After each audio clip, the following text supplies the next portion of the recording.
Okay, so we learned a lot on the first run of the mortise and tenon for the Nomad build, the mortise and tenon for the neck for the Nomad build.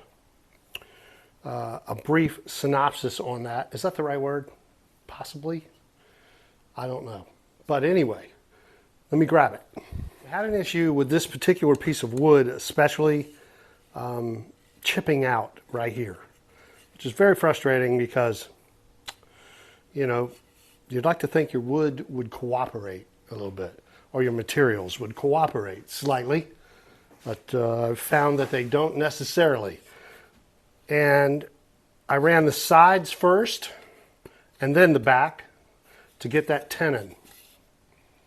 And I discovered that if I ran the back first and then made some scoring cuts across and reinforced it with a piece of tape. Remember I was telling you on the video that I like this tape that you use for holding binding on. This stuff is really tough and it's strong, and it will hold your grain really well together when you're doing something across the grain with a CNC machine. It keeps things from chipping. And I also scored that cut right there so that it would have something to break before it got to the final cut. You understand what I mean? And I also discovered that I didn't need to tape it on with double-sided tape trick. I could just clamp it. You just have to pay attention to how you move your machine around so you don't run into something. And so that worked out really well. That was nice and easy. So I could sit here and do this all day.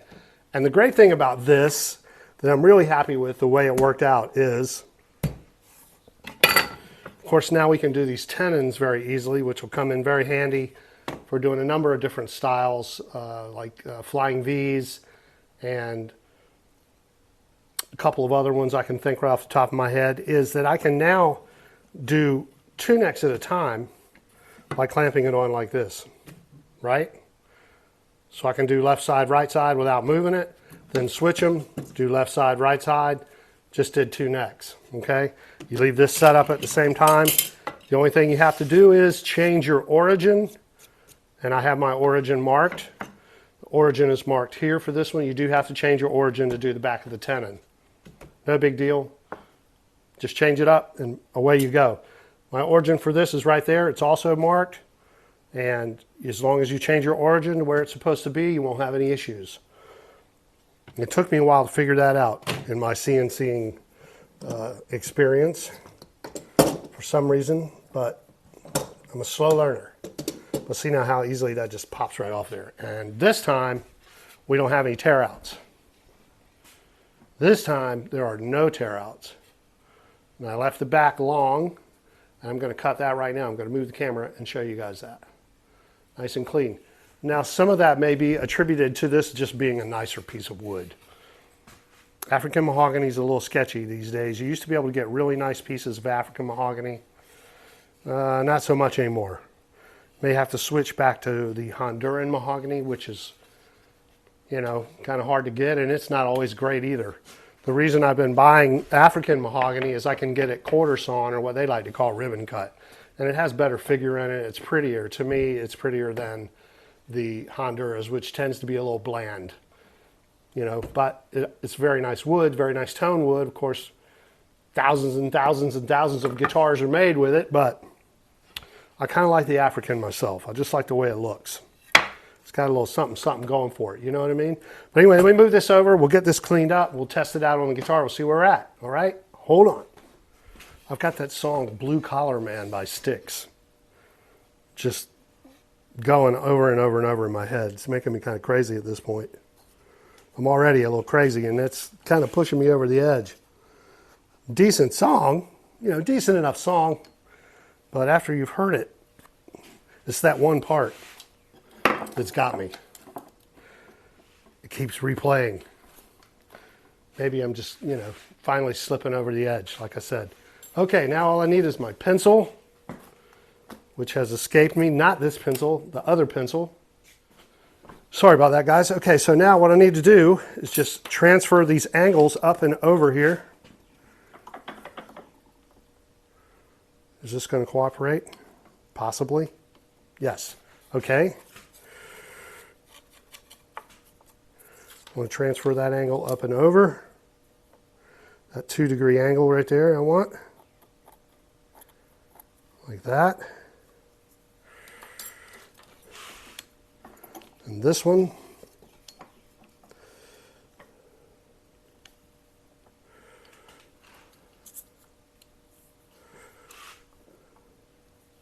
That one actually didn't clean up all the way right there. Let's get that little corner there off of there so I get an accurate mark. There we go. All right.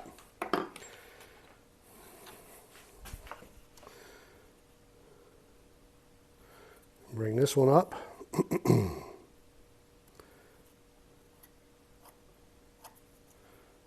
There.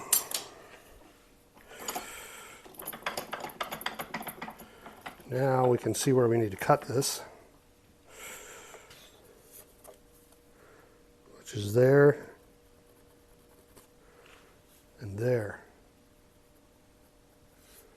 right across there.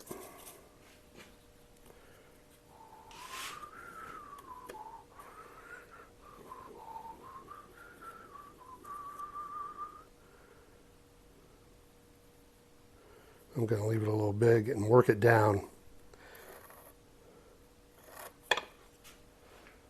Is that right? This will end up being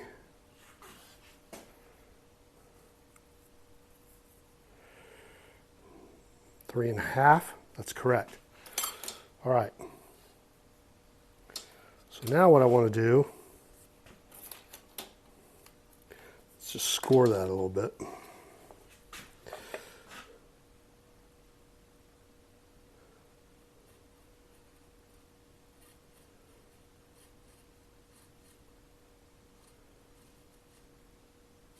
Like that.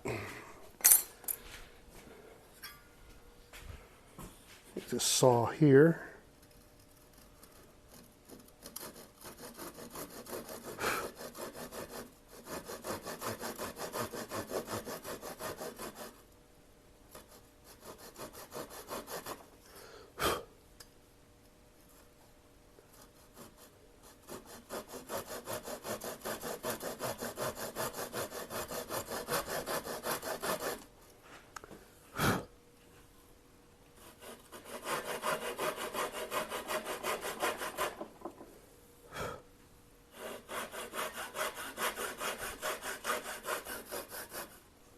Making sure I stay away from this edge with the saw teeth. I don't want to scratch that edge up.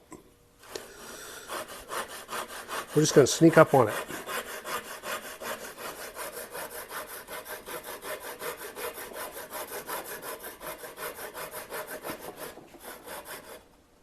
We're about there.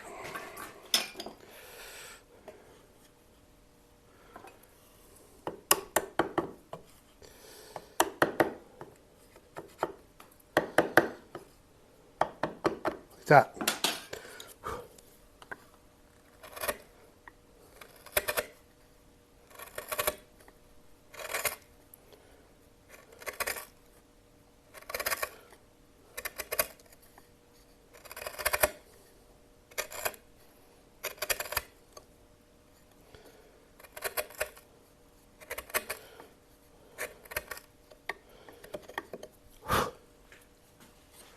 There, let's see how it fits in there.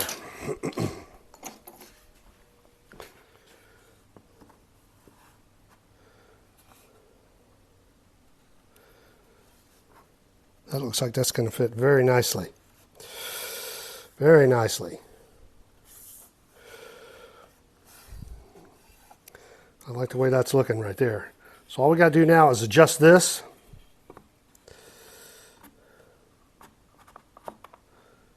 And get that down in there. I like the way that looks. This one looks better on the edges, on the sides as well. All right, let's get that adjusted and get it in there.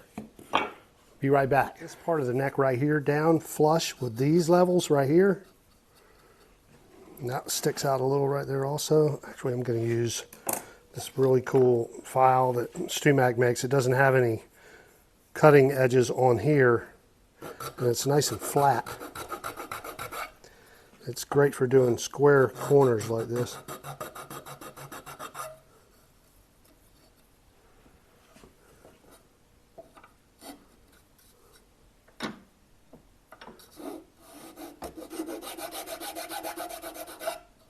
Not quite aggressive enough for that. I think I need a new one.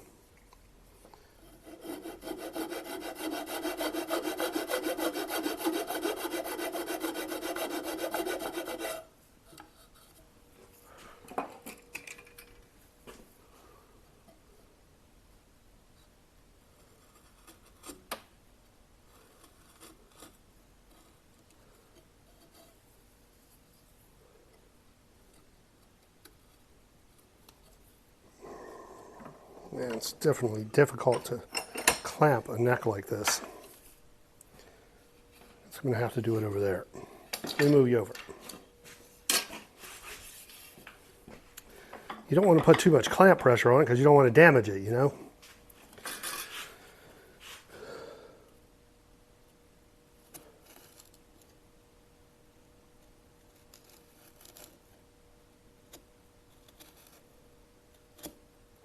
I just want to sneak up on that. I don't want to overcut anything. That looks good from this perspective.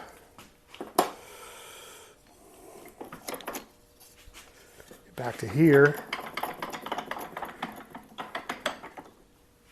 And we can undercut that a little right there. That's all right. Just about perfect.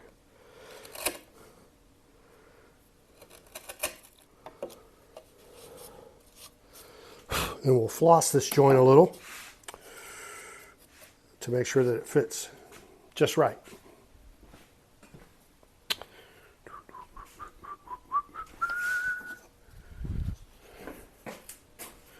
Trusty sanding block.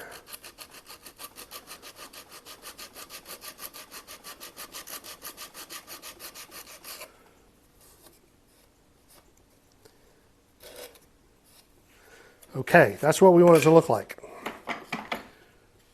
Like that. Now we need to cut a little off the end of the tenon.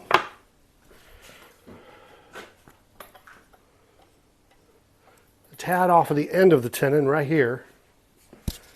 And that will allow it to fit all the way in. It fits down in there correctly. Nicely.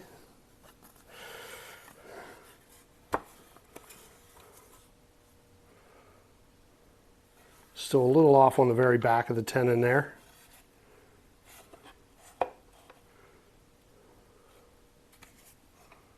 That's easily fixable. What we want to do is get the depth going in this way correct. Then we'll work on the rest of it. So we know we need to take off about 1/8 of an inch off of this end.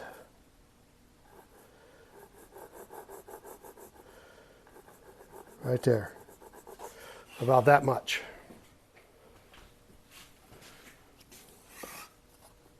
My lines are a little blurry. A little ambiguous. We need to take off that much. We'll start there. We'll see what it looks like. And we want to round over those corners using a 1/2 inch circle because we used a 1/2 inch bit to cut the pocket. So we'll just mark that right there.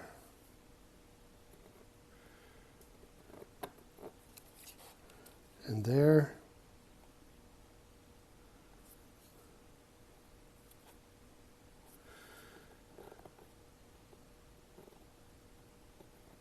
Like that.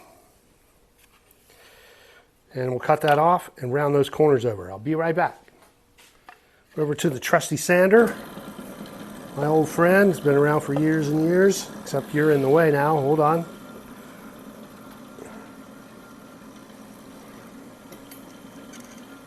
There we go. And we'll just round over that corner.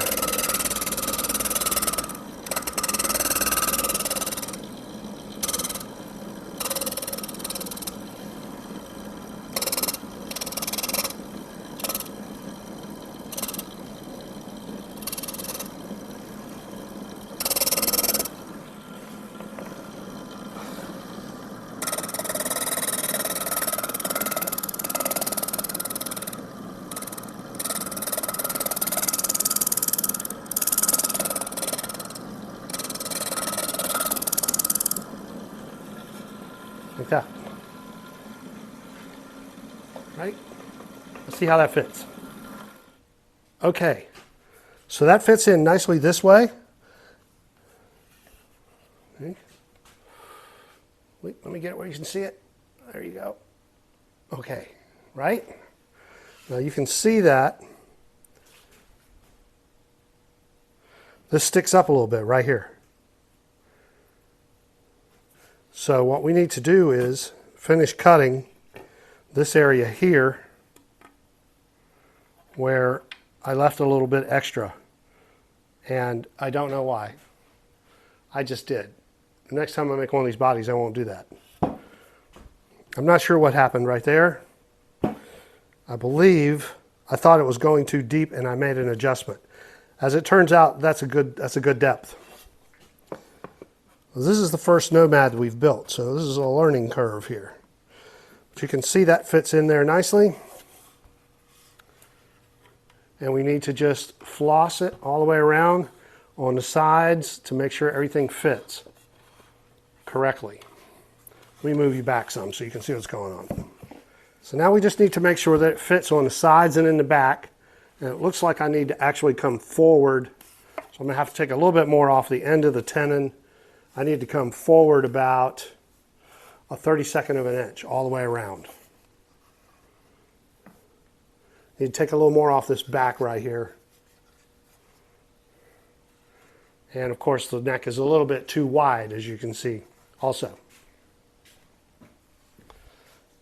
See, the neck's a little bit too wide. Well, we're going to fix that after we put the fretboard on there. So that's where we're at. We'll do the rest of this. I'm happy with the way that turned out. That's definitely doable. Just need to take a little bit more off of this end, flatten out the back of the neck so that it's level or flush with the side cuts of the tenon. It's almost there. Something you want to just work your way up to. You don't want to try and do too much and take too much off at a time. But we're almost there. So I'm going to take a little bit more off of here and a little bit more off of there, and then we can check it and see how that fits.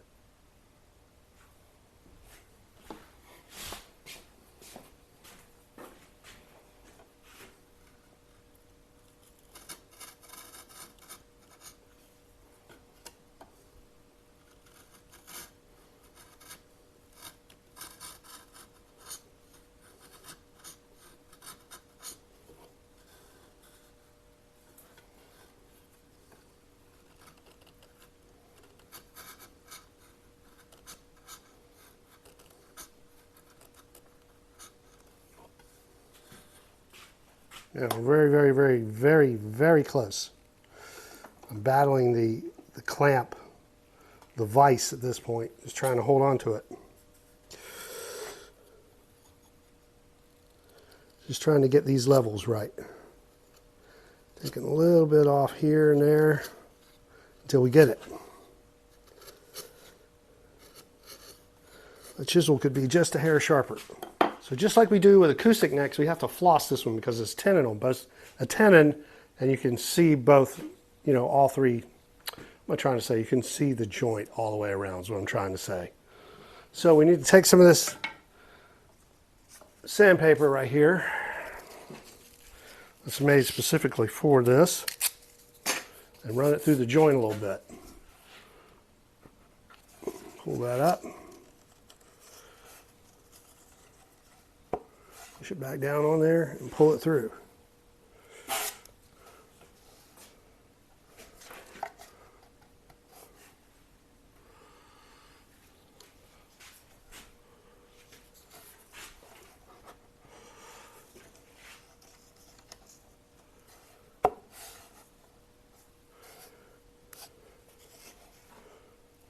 Side right here. Just slightly. Because it hangs over, it's kind of hard to see it. I think we're just slightly up. I'm going to hit the back one time here. Like that. Hit that again. And you want to try to pull it straight. You don't want to pull up because you'll round over the edge.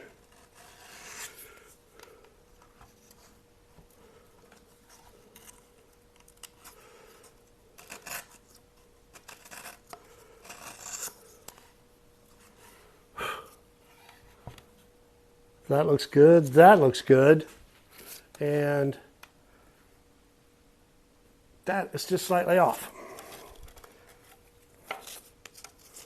I'm going to pull that through just one time right here. I think there's a little bit sticking up on this end here.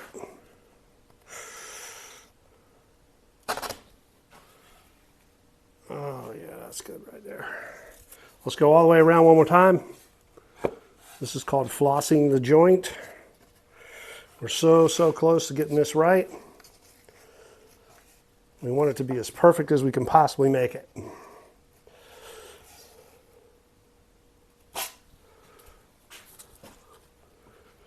That is really close to being perfect. It's looking really good. This isn't awkward. It won't stand up any kind of way. It'll stand up this way. There you go. All right, so this joint here is still a little open, which means we need to take just a hair off of that and a hair off of that right there.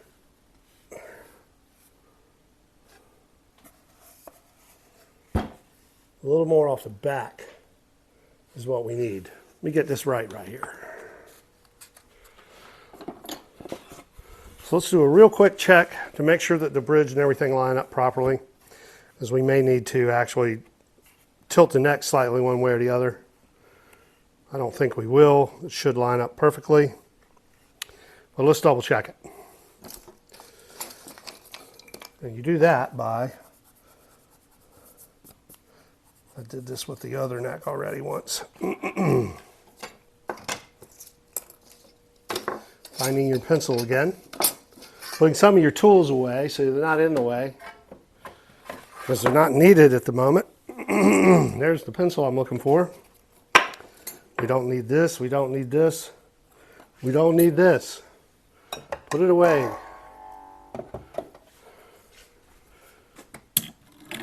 And then it won't be in the way. Trusty dust mask and the fretboard. Move the straight edge. That goes over there. That goes there. All right. Try to stay organized here.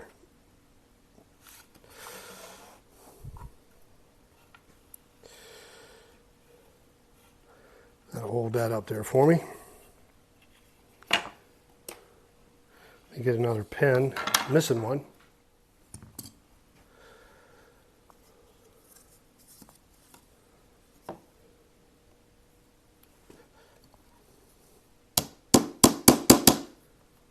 This is not a hammer.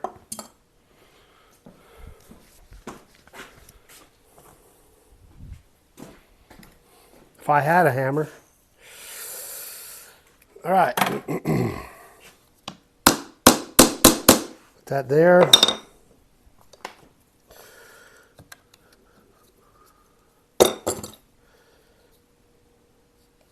Need to put it on this side. That'll make sure it lines back up in the right place.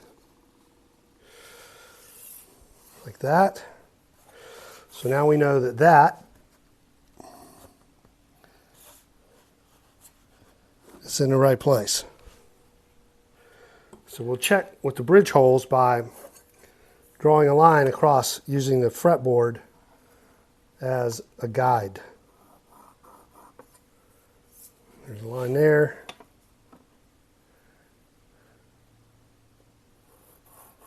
And a line there. So what we're checking for is to make sure that line, the distance from that line to that hole, can you see that line? Probably not. The distance from that line to the edge of the hole and from this line to the edge of the hole should be very nearly exactly the same. If they're slightly off, not too bad. It'll just mean that the strings are slightly off on the fretboard. But we don't want that, of course. We want them to be as perfect as we possibly can make them, because that's what all this is about, trying to do the best you can do. And that is 0.213. And that is 0.211. That's pretty darn close, I would say. This whole neck experience, this tenon thing here, has been a very long video. I'm going to have to break this into 2 pieces. Well, actually, this will be the second part of the video that I've already shot. So I hope you guys enjoyed watching this. I hope you're getting something from it. Watching these guitars come together. I've been told that the people who get the guitars really enjoy watching them being built. So that's a cool thing. And I like sharing it with you guys. And if you have any comments, drop them below in the comment bin. And, you know, or just say hey or whatever you got to say, all right? And don't forget to subscribe, like and subscribe, right? If you've already subscribed, thank you. You're great. You're awesome. We'll see you out there. Go out and see some live music. Be good to each other. Peace. Worth Guitars. Bye now.